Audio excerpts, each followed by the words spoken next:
যুক্তরাষ্ট্র 2-3 দিন হামলা অব্যাহত রাখলে পূর্ণ মাত্রায় যুদ্ধে জড়াবে ইরান। হুমকি দেশটির জ্যেষ্ঠ উপদেষ্টার, নিরাপদ থাকবে না কোনো সীমান্তই। অনশনরত পরিবেশ কর্মী সোনাম ওয়াংচুককে পুলিশের তুলে নিয়ে যাওয়ার ঘটনায় আন্দোলনের নতুন মোড়। এখন মোদির পদত্যাগ চায় ককরোচ জনতা পার্টি।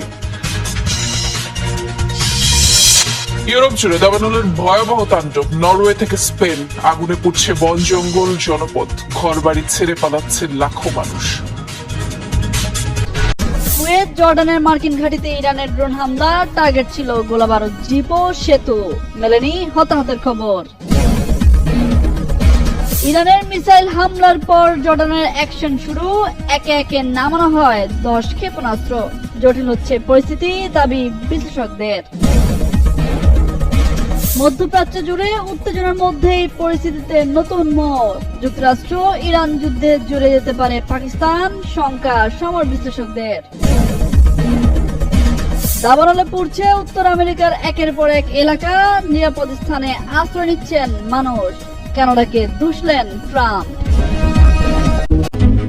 4 মাস পর সৌদিতে ইরানের ভয়াবহ হামলা, বড় যুদ্ধের শঙ্কা। যুক্তরাষ্ট্রকে ওপেন চ্যালেঞ্জ চীনের। ইরানের বিরুদ্ধে লড়াই করছে 50,000 মার্কিন সেনা।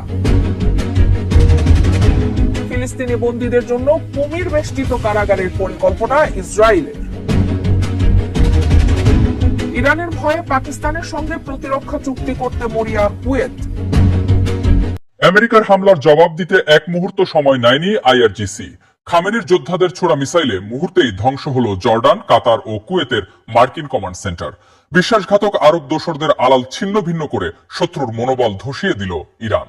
কখন পরমাণু হামলা চালানো হবে স্পষ্ট করল উত্তর কোরিয়া। কিম জং উনের ওপর সামান্য আঁচ লাগলেই কোনো নির্দেশ ছাড়াই শুরু হবে ধ্বংসলীলা। নিজেদের প্রতিরক্ষা আইনে নজিরবিহীন পরিবর্তন এনেছে পিয়ংইয়ং। নতুন এই ডেজ হ্যান্ড কৌশলে বলা হয়েছে, শীর্ষ নেতৃত্বের ওপর কোনো হামলা হলেই স্বয়ংক্রিয়ভাবে ধেয়ে আসবে পারমাণবিক ক্ষেপণাস্ত্র। মূলত ইরান ও পশ্চিমা সামরিক অভিযানের আতঙ্ক থেকেই পরমাণু যুদ্ধের এই মরণ কামড় দিলেন কিম জং উন। যুক্তরাষ্ট্র ও ইরানের মধ্যে চলমান উত্তেজনার মধ্যেই নতুন এক কৌশলগত সংকটে পড়েছে পাকিস্তান। ইয়েমেনের ইরান সমর্থিত হুতি গোষ্ঠীর সৌদি আরবে ক্ষেপণাস্ত্র হামলার পর ইসলামাবাদ আশঙ্কা করছে পরিস্থিতির আরো অবনতি হলে তারা অনিচ্ছা সত্ত্বেও আঞ্চলিক সংঘাতে জড়িয়ে পড়তে পারে। একই সঙ্গে যুক্তরাষ্ট্র ও ইরানের মধ্যে মধ্যস্থতাকারী হিসেবে পাকিস্তানের যে ভূমিকা তৈরি হচ্ছিল তাতেও জটিলতা দেখা দিচ্ছে। রয়টার্সের তথ্য অনুযায়ী গত বছর সৌদি আরবের সঙ্গে স্বাক্ষরিত পারস্পরিক প্রতিরক্ষা চুক্তির কারণে পাকিস্তানের ওপর নতুন ধরনের কৌশলগত চাপ তৈরি হয়েছে।